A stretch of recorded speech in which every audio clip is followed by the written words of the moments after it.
Martha s'était convertie depuis peu. Elle avait déjà compris que les dîmes et les offrandes étaient importantes pour l'œuvre de Dieu sur terre, et que la confiance en Dieu était au cœur de notre don.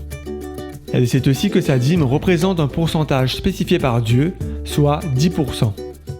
Mais elle se demandait, combien dois-je donner comme offrande ? Heureusement que Jackie était là pour lui expliquer tout ce qu'elle devait savoir. Jackie était non seulement devenue son amie, mais elle lui donnait également des études bibliques. Alors Martha, c'est quelque chose de très simple à comprendre. Paul suggère que nous donnions selon notre cœur. Certains s'engagent à donner un montant fixe, régulièrement, mais dans ce cas, une question se pose. Si quelqu'un s'engage à donner 10 € comme offrande à chaque fois qu'il reçoit son salaire, alors que fait-il s'il vient à perdre son travail ?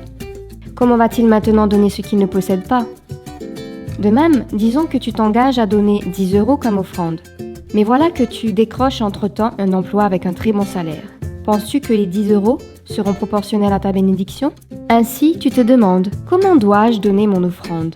Eh bien, la Bible nous suggère de faire des offrandes en fonction des bénédictions, ou selon la prospérité. Cela devient plus facile si nous donnons un pourcentage. Ainsi, dans ce système d'offrandes fondé sur des pourcentages équitables, ceux qui gagnent plus donnent plus, ceux qui gagnent moins donnent moins, et ceux qui ne gagnent rien ne donnent rien et sont considérés comme véritablement fidèles.